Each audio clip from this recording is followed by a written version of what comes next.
Welcome back, Precalcsters. In this lesson, it is April 22, 2025, and we're going to go ahead and warm up with this bell ringer for our factoring review stuff. And I want you to find all the roots, all values of alpha, such that f of alpha is equal to 8 alpha cubed minus 27.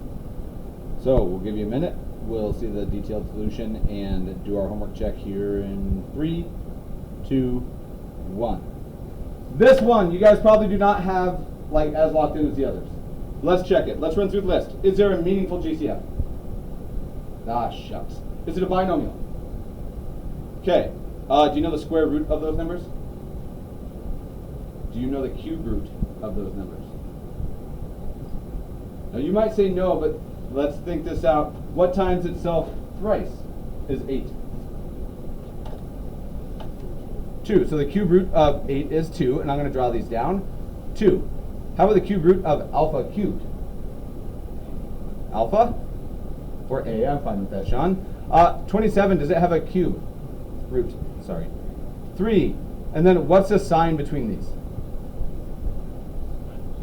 A minus. We have the difference, not of 2 squares, but of 2 cubes this time. So I'm going to take this, and if I'm finding the roots, I'm going to set it equal to 0. And then I want you to check your factoring list that I have given you, the one that I made you, and tell me, when I factor this, if it's a difference of 2 cubes, what sign goes in between?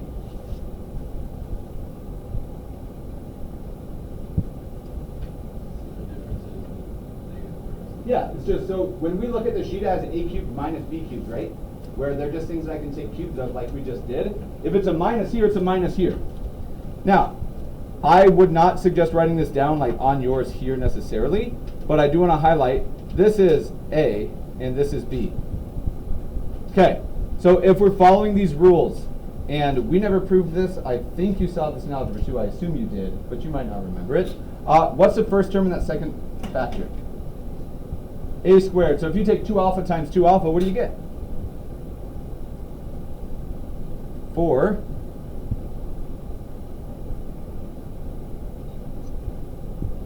Almost something squared. Because this is 2 squared, and this is alpha squared.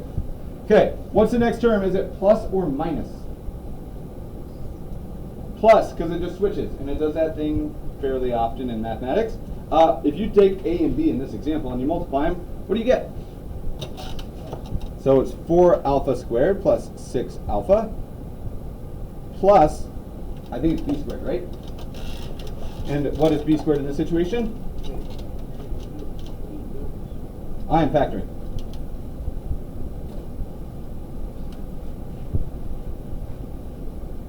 So for this situation, if you didn't have this formula, Sean, which we don't need it, but I want us to have this because it's pretty handy when it shows up.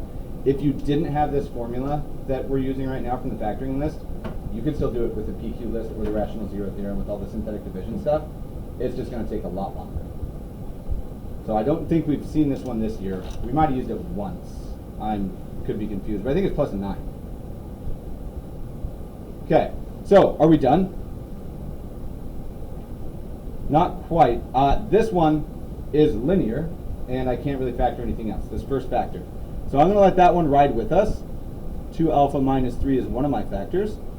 And then do you want me to factor it here, or try to factor it here, or should we do some scratch work up on the side to see if we can make it look nice? I'm not going to give you an option. I'm going to do some scratch work over here. I don't know if this one factors off the top of my head. All right, so we're trying to factor this one down. We have something here that doesn't factor any further, a prime factor. And then this one, 4 alpha squared plus 6 alpha plus 9. Okay, let's look at this individual trinomial here. And we're going to run through a list again. Is there a GCF? No, bummer. Is it? It's a trinomial, and the leading coefficient is 4. Okay, so there's no shortcut, but we can try to do some stuff here. 36 is their product. Can you find me factors of 36 that add up to 6? So it's not 1 and 36, it's not 2 and 18, it's not 3 and 12, although that's getting closer. It's not 4 and 9, it's not 12 and 3, so we're done. Like, that list is done. We can't find them. Well, what do we do then? Yeah, let's quadratic this. So I know that the roots, I get one of them for free out of this one. Alpha is equal to, if we set this equal to 0, walk me through the steps. What's the first thing you would do? You would add 3 and then divide by, so 3/2 is a root of our function. An x-intercept, if you will, if we look at the graph. Okay. Furthermore, I think, we'll find out momentarily, but I think that it also crosses the graph right here because it has a odd number of times it shows up, an odd multiplicity. Okay, this one, gosh, I don't remember the quadratic formula. Negative something.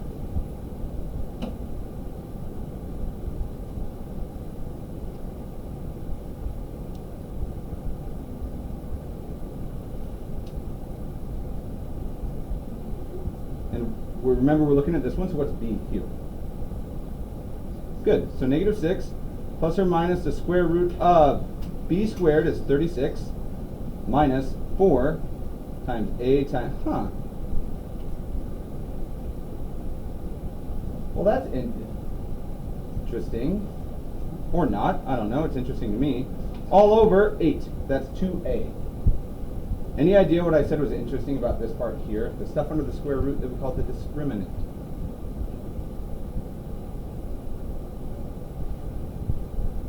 What's 36 minus 4 36s? Or, if you'd rather, 36 minus, what does that number wind up being, 144?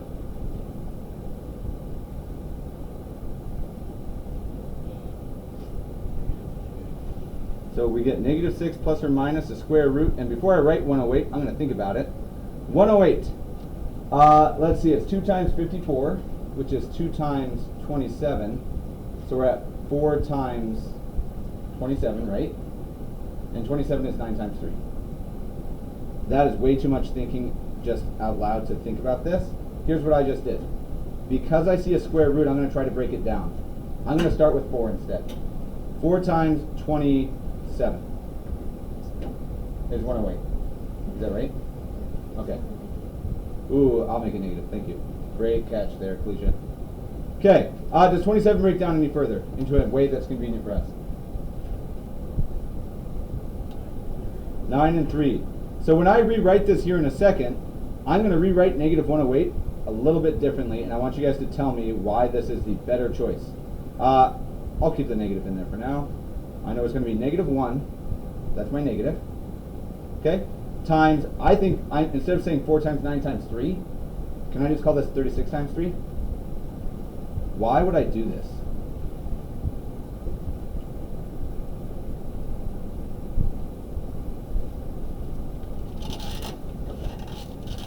Not rhetorical, and I don't want you to necessarily assume my identity and try to figure out why my thoughts are justified the way that I do.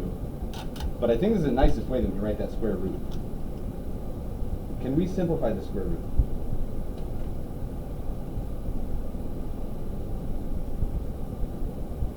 How can we simplify this square root? Dumb questions. Anything come out? Or, okay, what comes out? So why 9? What's the square root of 36? 6. So I'll cross it out as I go. Anybody know the square root of 3? Yeah, me neither. How about the square root of -1? It's imaginary, so what should I call it? I. And what stayed inside? Careful, the 36 came up to get the 6. 3, and it's all over 8. And there's only one more obvious thing that I would say we can do. Is there anything we could factor out of the numerator and the denominator, which it seems weird to say factor out of the denominator since it's just, let's factor the denominator. What comes out of both things in the top, obviously? So if I take out a 6, it leaves me with 1, or -1 rather, plus or minus I root 3. And that's all over 8. And now we're one step away from having it completely simplified. 6/8 simplifies, I think, to what? Love it. So check it out. We have, I'm just going to keep it factored out here. We have 2 more roots that show up. They come in this form. 3 times -1 plus or minus I root 3 all over 4. And look at that. We have 3 roots to our lovely cubic equation where we got to do a little bit of difference of cubes. We got to do a little quadratic formula. We're going yak today. Cool. This is the hardest one that's shown up on our list thus far. Okay. Honesty game. I could have done this if you give me a few minutes of my own time. I would have struggled, and I don't think I would have gotten to the end or anywhere in between. With resources available, not like on a test.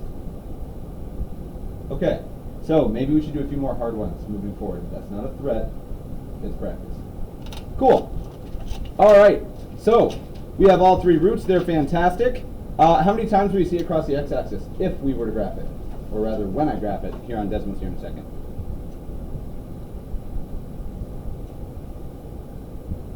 What's your gut feeling, Riley? How many x-intercepts would we see on if we graph this?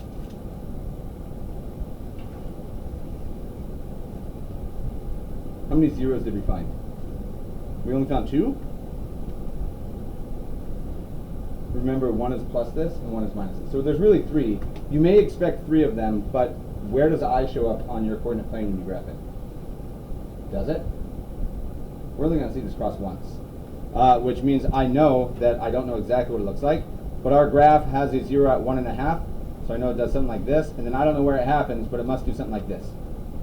I don't get to see this other root because it's complex, it's imaginary. Baller. All right. I can. I bet it looks something like that. It might be more or less curvy, but yeah. 8x cubed minus 27. So it's not as curvy as I want it to be. The curve happens over here, but still same basic shape. Cool. All right. So yesterday's homework was super duper hard, I imagine. Took you guys like 3 hours. Everybody cried last night about it. Vern, this got way more involved than, okay. So, let's check out the assignment from last night. Realistically, it should not have been terrible. The video was like the shortest video I'll ever give you. Theoretically, it's what I would like the videos to actually normally be, but I can't always make that happen. So, we have vocab first, right? Okay. So, a blank can be used to represent a quantity that has magnitude and direction. I would take vector, but there are 3 blanks. Anybody have a different answer on number 1? A directed line segment. All right, so let's check these out. I would take vector, just so you guys are aware. All right, a directed segment PQ has initial point P and terminal point Q, or final point. If you put that, I'm fine with it. Number 3, the length of this thing is the magnitude, and it's denoted by this lovely symbol here. Cool. All segments that are equivalent to a directed line segment is where we really define the vector. That is a very real specific definition because they can all be written in the same component form or standard form. They're all the same vector. Okay. To show that 2 vectors are the equivalent, you got to have the same length or magnitude in the same direction, which when we talk about direction, I think we did it with angle, or sorry, with slope, but we could also do angle. All right, 6. If its initial point is the origin, it's in standard position. And 7, we didn't get to it yesterday, did we? Yeah, we did. Did we talk about unit vector yesterday? Cool. Anytime you see the word unit show up in math as a unit whatever, think of length 1. That's what we worry about. A unit vector would have a magnitude of 1. Okay. From there, we did what? 7? That was 1 through 7 is 11 through 13? 23. 11 through 23. 11, what's your magnitude? For U and V, because I think it's the same. I like root 17 more. But if you got root 10 on both of them, you made the same mistake both. So they had the same magnitude. How did you determine if they had the same direction?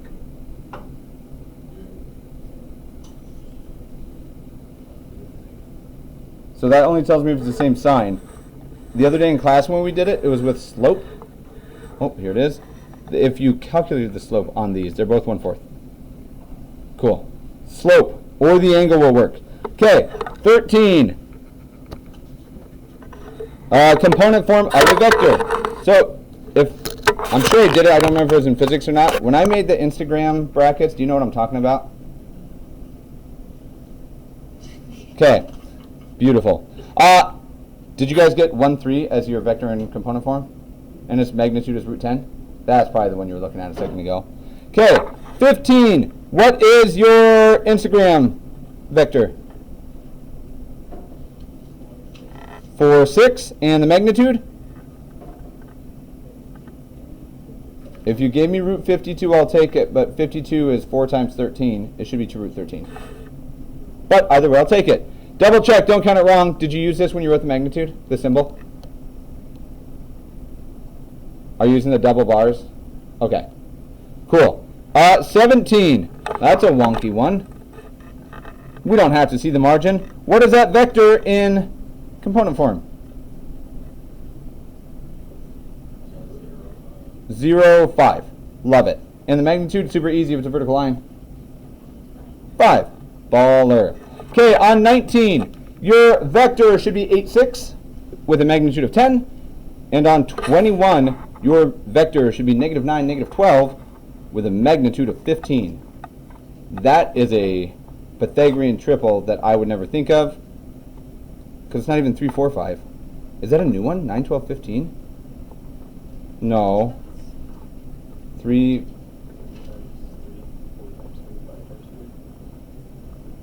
Okay, it is 3, 4, 5. I'm wrong. I don't know what I'm talking about. Thank you, Fern. Cool. Easy, I hope. Okay, weird. Before you rip it out, do me a favor on that calculator. Do you see the probability button? PRB. So you have it on the fancy one too. Okay, hit PRB. Number 3 is randint. I want you to pick a random number between 1 and, I don't know. Sure, 1 and 2. 1 comma 2 is what you should type there, and then close your parentheses. Yours is hidden in there, Kalisha, just so you know. Comma is, it's above 7 on your fancy calculators. Don't know where it is in the little one. You find it? Where was it? Oh, second decimal point? Okay. So, random number between 1 and 2. Before you hit enter, and you might have already hit enter, but I'm going to make you hit enter again. If it's 1, I take it. If it's 2, I don't. So, 1 I take it, 2 I don't. Drum roll. Hey, I'll take it. Dang it. You hate it, what? I don't want to take it, but it's not my choice. It's the calculator. I can't take it. Is it in your notes? Yeah, I'm sorry. Okay. I just mixed it up. You're good. I'm just trying to look at why these numbers come out wonky. So the numbers make sense. So when you're doing this, remember, when you get here, just so you know, we see it everywhere. Take the magnitude in that component form. Just take the first thing squared and the second thing squared. Okay. Cool. Okay, I will put it in my mistake. you write KR Check. with a check mark. Oh. Right there. Right here. I was gonna put check. Oh, yeah, I got it. Thank you. Obrigado. Oh. Thanks. All right, I didn't pause the video, so they're gonna listen to me randomly doing some stuff. Gosh. All right, today. Yesterday it felt, and I don't know if you felt the same way. Did the video feel more relaxed yesterday than normal? Do I seem relaxed when I teach? Like right now, I imagine I seem pretty relaxed, but like when we're actually talking the math, does it feel relaxing, or do I hype it up too much sometimes? Let's go! Alright. So that's Zeke's new thing, which means he doesn't get to watch YouTube ever again, because it's driving me flipping crazy. Everything is let's go, and he's going to talk like a content creator, and nope. I hope he hears this. Alright, so, a couple things. We get unit vectors. Typically, we wouldn't use the letter V.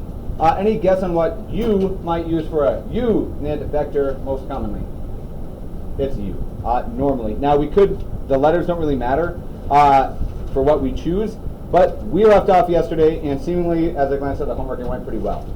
Today, we get to move on. Now, fun little thing here. You guys have seen vectors in physics, if you're taking physics with me. You did a little tiny bit of vector stuff in geometry. Did you do any vector stuff last year, do you recall? So you might think no. Have we done vector stuff this year in this class? So kind of, and we didn't make the connection. Remember when we did all the matrices and stuff? Those are all just vector stuff. Now, there's a whole branch of mathematics where it's called linear algebra, and that's where vectors really live. It turns out all the math behind these are pretty awesome, and if you're into like really nerdy math videos on YouTube, do I have recommendations for you? It's like a 12-part series, and each video is only like 25 or 30 minutes. It's called The Essence of Linear Algebra. I would recommend it if you're interested in linear algebra.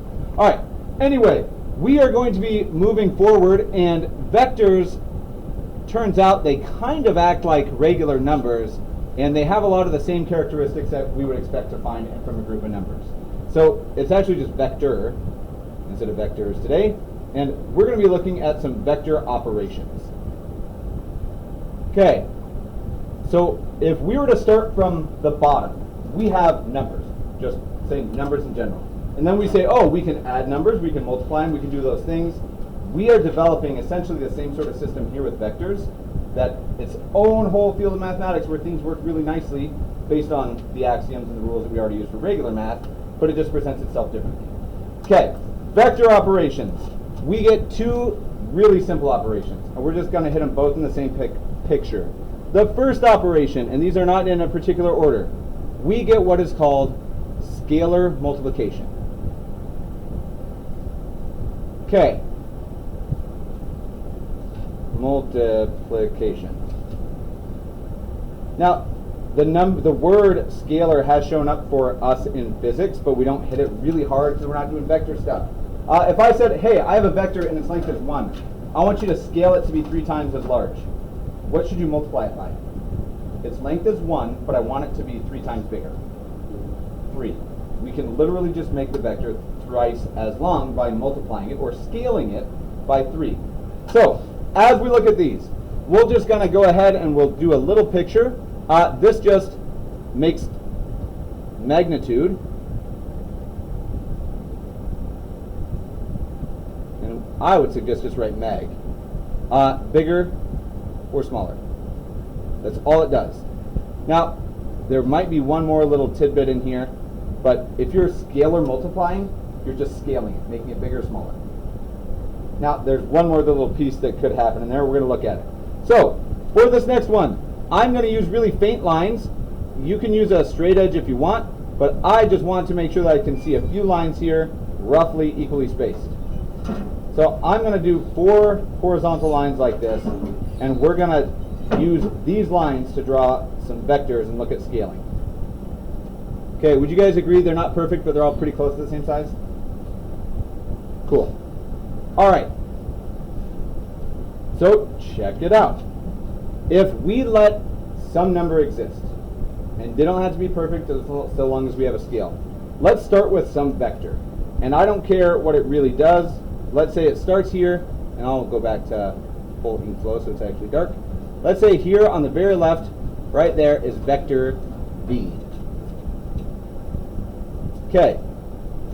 It starts on that line, and it goes all the way up. Kind of diagonally, I'm fine with that. Okay, we're going to try to do some scaling stuff with this. So, if I wanted to do half v, so 1/2 is my scalar, it still goes the same direction, but what's changed about its length? So, it still starts at the same spot. I'm just going to draw it next to it. And if I draw it to here, would you agree it's going to half the distance? We have scaled it by 1/2, or scalar multiplied by 1/2. This is simply 1/2 vector v. That's it. Our scalar is 1/2. Okay, I could do twice as long. My screen doesn't commit to it. What if this is my new vector? Same direction still.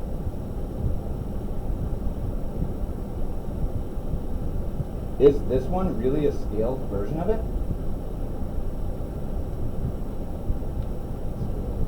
It's scaled up. Now, if we had to guess, I would say it's 3.5, or 1.5, I'm sorry, 3 halves. But there's something really important I want to draw your attention to. When we scaled the first one, did its initial point move? Did it on the second one?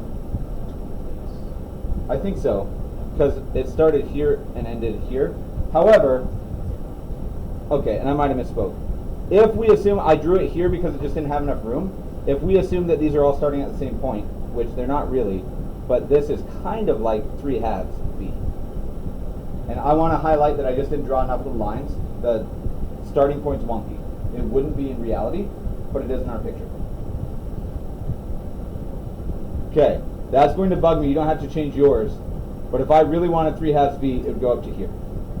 But it very well might go into your words, which I don't want it to. Okay, last little question. I want a challenge for you guys. I want you to try to draw this vector. Negative B. Physicists, you probably have a better gut feeling about this than, no offense to JB, you're the only person who's on physics. I'm really curious about this. What do you think about that? Love it. Too close. So something happens with the negative, what does it do? Instead of pointing up to the right, where is it going to point? Down to the left. So as we look at this, I'm going to start at the same initial point, and you may run out of space, but check it out. Here's negative B. If you drew it up here, down to here, I'm fine with it, because we're just saying these starting points are moving a little bit. But I can move it positive or negative, it just changes direction. Anything crazy here? Okay, so as we're looking at this, I want to see if you guys can help me. If we got to write the rules to how we do this, I want to know what it would look like. So we're going to write a small little statement for how this operation actually occurs. And the good news is that we can work from lovely component form. So we're going to say let K be a scalar, and vector V, we will just say it is equal to A comma B, whatever it is. Or we could use V1, V2, which is what we did yesterday. The letters don't matter as long as we're consistent with the way that we do it in a particular problem. Okay, how would I scale if I wanted this? If this is it, then if I wanted to take some vector K times, some scalar K times a vector V, right off the bat, do you guys agree that I can do this? And furthermore, what have I done?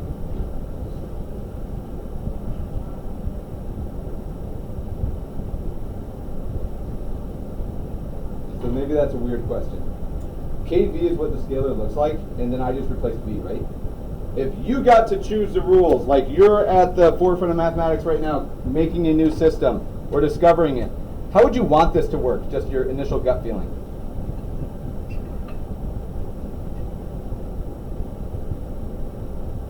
I don't care if you're wrong, I just want to know where your head's at. Anything obvious that the algebra makes you want to do here? Anybody else agree with that, but you're shy to say it? Okay, A times KB. 100%. It works exactly the way you would want it to work if you were to try to make this up yourself. We just multiply it in. Super easy. Okay, this operation seemed manageable. Cool. All right, for your notes, I would be okay with keeping this up for now. Do you have room to do another operation right next to it, or are we out of space? Okay, I just want them both up here at the same time for now. Okay, turns out we can scale stuff, which notice we did not multiply two vectors. That is not what we just did. We didn't do vector multiplication, we did scalar multiplication. Huge, important distinguishing word there. Okay, in contrast with this, we get another really easy operation. We are also going to discuss vector addition And I'm not going to write it, but this must also indicate the existence of subtraction, because we're just adding with a negative scale, just like subtraction is adding a negative number. Okay, this one. There are a couple different ways to think about it, and they're equally valid. It just depends on how much you love drawing and measuring and stuff. So, two approaches to vector addition. We're going to look at the geometric first. Okay, if we're doing this geometrically, and I'm just going to pretend that here we have vector u, and I want to add to this vector v, which we'll say does this.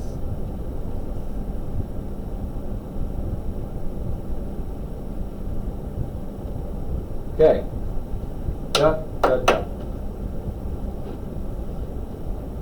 I heard like 3 people whisper really quietly. Tip to tail. Now, it doesn't matter which one we start with. When I'm adding vectors geometrically, we simply take vector u, and I can just copy this, which is awesome. Here's vector u, starting wherever it was. And then I'm going to take vector v, and I'm just going to put it right there on the from tip to tail. So there it is. Now, when I'm looking for my answer to this addition, it's called the resultant, is what we refer to it as. I'm looking for which direction and how far would I need to go if I started at u and I ended at the very end of v, or the terminal point of v. Which, if you draw it, it works really nicely, because if I want to highlight it, I start at u and I wind up at the tip of v. And I would call this vector r, and we'll just sneak it in here. It's known as the resultant vector. Okay. Geometrically, you can combine them like this. Now, these two vectors that we've done here are not in component form. Like, they're just kind of floating out in space. There's no plane for us to deal with. There are some other interpretations of how we can think about this, and I'm going to highlight it one more time. It is entirely up to you if you want to draw a whole nother one. Okay. Turns out I could have drawn v first, so I'm going to do this in red. You do not have to sketch it.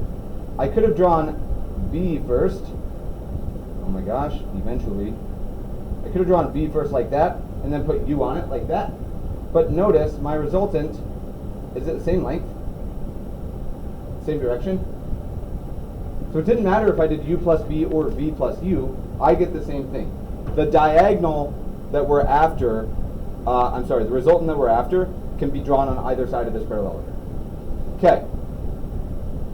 I don't want to talk about the other one yet, but let's move on to algebraic, or analytic, if you will. Okay.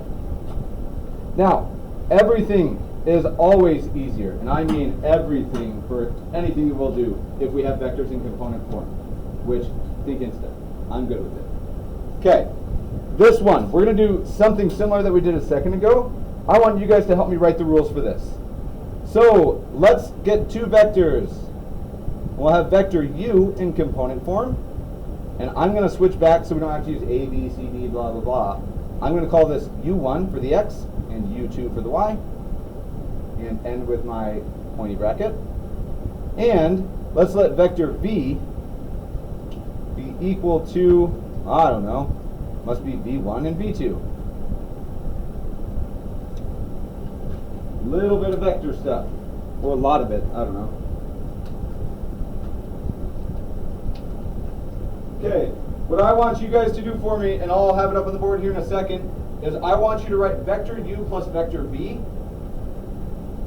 with the letters themselves first, and then after that, I would substitute in what we know u and v are, and I want to see how you would want it to work if you were to add two vectors. So I will likely pause, but this is where I want you guys to start, and I'll just leave it black. U plus v equals something plus something, I believe. And then I want you guys to fill in the blank spaces here, and then go one step further and just show me how you would expect this operation to work.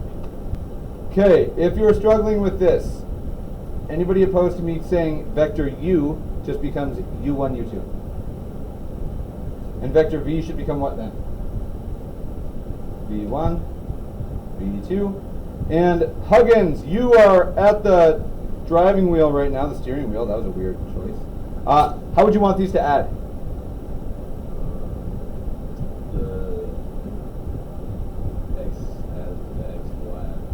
So your gut says u1 plus v1, and then u2 plus v2. Okay, Vern's gut said the same thing. Anybody else have the same gut feeling as you're looking at them? Even if it wasn't your gut feeling, does this seem reasonable? This is exactly how it works. It's super easy. Okay, here's our definition for how we add vectors. Okay, I want you guys to do a little tiny bit of practice with this, and I'm going to keep this up so we can see our operations, and I want you to do a quick example for me. So for our example, I want you, we're going to let vector u, right off the bat, I want this to equal the 0.14. And we're going to go ahead and let vector v be a different vector in component form as the 0.32. Okay, I want you guys to do 3 of these. And I know we haven't done any of them other than we said here's the rule, but I want you to do 3 quick or slow, I don't care, calculations, and I want to see what we come up with. First, I want you to do u plus v. Then we're going to get a little crazy with it. We're going to do u minus v for part B, and then super bonkers over here, 2u minus 3v. Okay, all I've given you is a tool. Never shown you how to do it. I want to see what you guys come up with. We'll give it about 2 minutes, 2.5, we'll see. Quick question that I just want to think about it. If I did v minus, it's going to be different, never mind. Scratch that. Okay, how about the last one? Do we do the subtraction first or the scalar multiplication? I think multiplication, the scaling seems natural first. So I'm going to skip a little bit. If I did 2u, what would that vector become? There's a 2 right here is what I'm imagining. 2, 8, says Riley. I agree with that. And we're going to subtract from this 3 times vector v. So we're imagining a 3 right here. 9, 6. I'm going to erase that so it doesn't look like it was part of the original problem. Are these doable to subtract now? I think so. 2 minus 9 is what?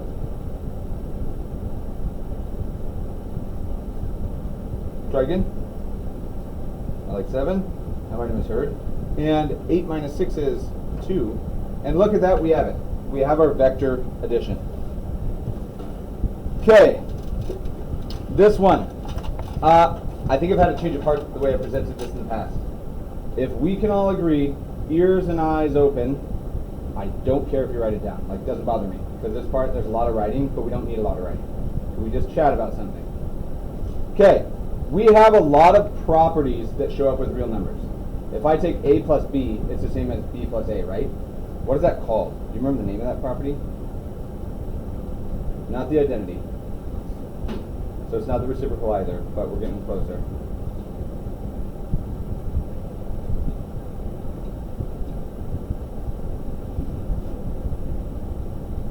That's right. We can move stuff around. It's like they commute. It's a commutative property. So, for addition and subtraction, again, we're not going to list them all, but I do want to talk about them. Check it out. We have a bunch of properties that we use all the time with real numbers, and they're analogs. The same things carry over right into the vectors.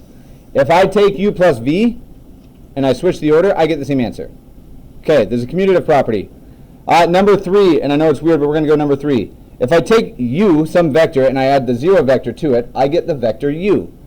Riley, I heard you say this word already. What is this indicating? I can add something and get the same value out. You said it a minute ago. Identity? This is the additive identity. There is an identity here. It's just add the 0 vector, you get the same thing. Just like you add 0, you get the same number.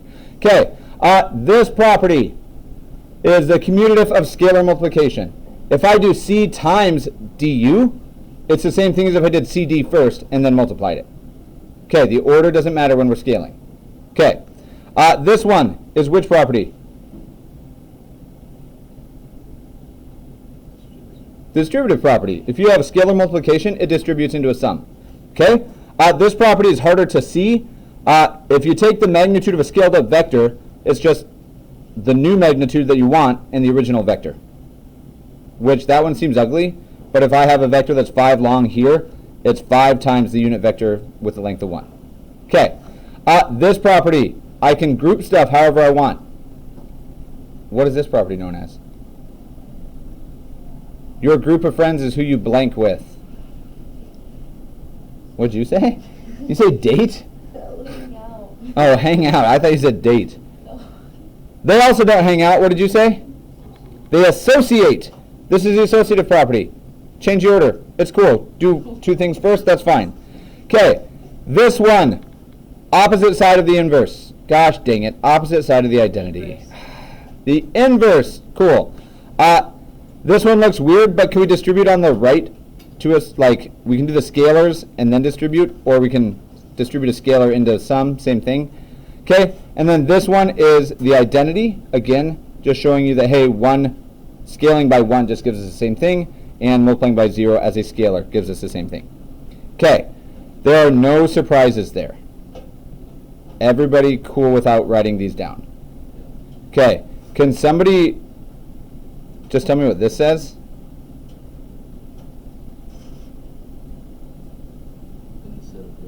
C and D are just real numbers. So they're my scalars.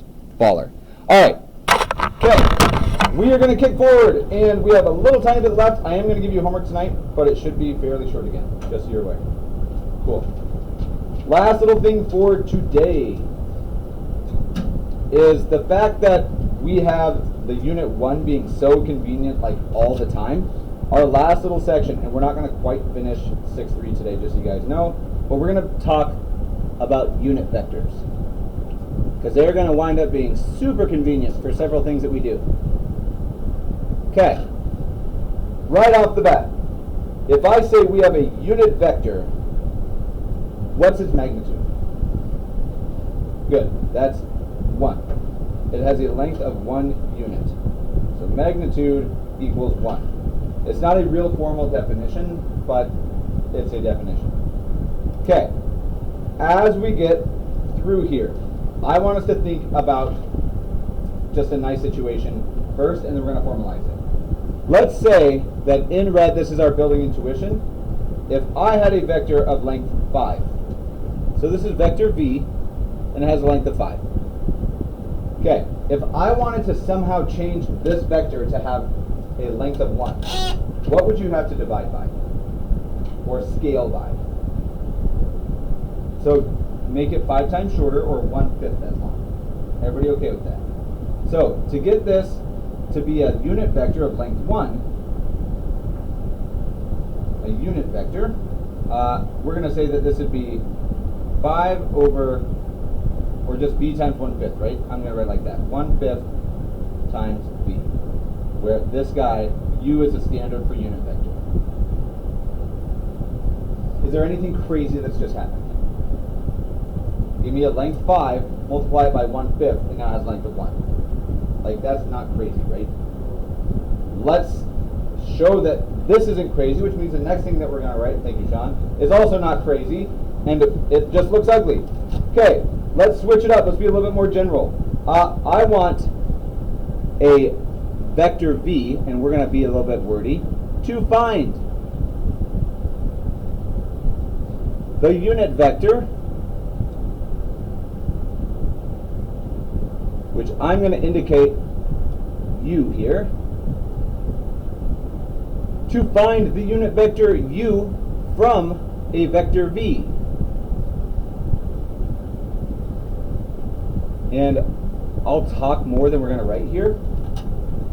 We are trying to find a unit vector from some other bigger vector.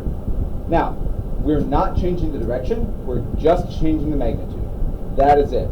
It turns out it's super duper easy to do. If I had a vector of length 5, to get it to become a unit vector, we multiplied it by what scalar? 5 times 1/5 to get it to 1, right? Okay, if we have any vector, whatever it is, v in this case, if we want a unit vector in the same direction, so all we're doing is changing it down. You could write this two ways, and I don't really care which way you think about it. We could take our original vector v and then divide it by what? So it's not 1, but we're going to go back to this red example. My original vector was v, and I didn't write it that way here, but I had a length of 5, and I just divided it by what to get a length 1?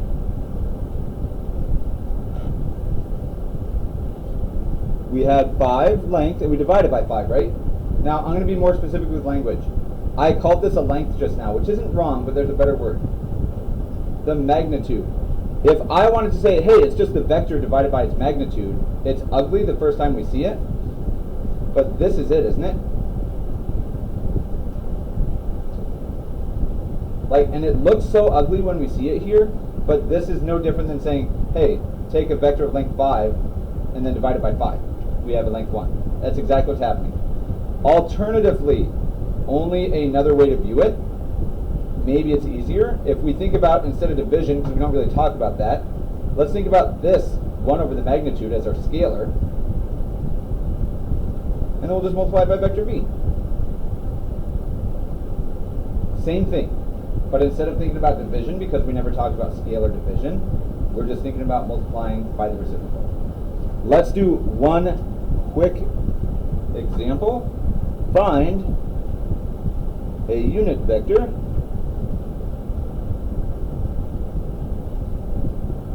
in the direction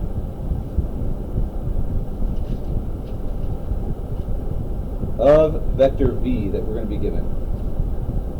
Felicia, I'm going to clear this idea up because you stepped out and it probably looks ugly, but it's super easy. Okay, so Fern, we've had vectors for a few days now. What is your favorite vector of all time? Okay. I was honestly expecting 0, 0, so I'm kind of psyched about this one. Okay, if I want to find the unit vector of this, there's only a couple little things we need to take out. I need to know how long it is right away. So, how do we find that? So I'm going to say how long it is, which is me saying I want the magnitude of vector v, and gosh, I just don't remember how to find it. Pause before you just look. Check it out. I'm going to sketch some vector 1, 2, because you're going to be able to get it.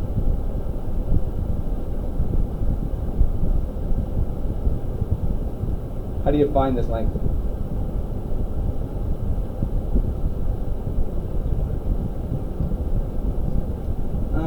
Not quite, but you're on the right track. This is supposed to be 1, right? 1. What's this distance? And what's this distance? And how did you find this distance? Pythagorean theorem. Check it out. As long as we have these numbers, it is the square root of 1 squared plus 2 squared. And help me out with the math here real quick. 1 squared is 1, 2 squared is 4, you add them together, and I think it's root 5. Okay, we are about to break a cardinal rule. That's not really a rule, except for it makes unit circle stuff nice. If you're doing anything trig related, you should not do what I'm about to do, okay? Let's find, now that we have this, we know that, oh, it's a length of root 5, we should divide by root 5 to get it to be a length of 1, to be a unit vector. So here we go. U is equal to, I'm going to take this, and I need to multiply it or scale it by 1 over the magnitude. So 1 over the magnitude, right here. You're allowed to keep it here moving forward. If it's not related to trig stuff directly, I'm okay if we don't rationalize. Okay, but this still multiplies by 1 over 2, right?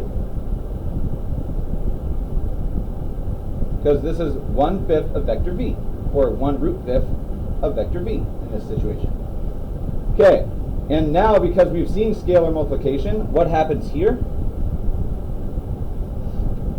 How do we, one more time? Multiply it. I distribute, but yeah, I'm good with it. Check it out. It's 1 over √5, because we just distributed that in, and 2 over √5. Huggins, big moment.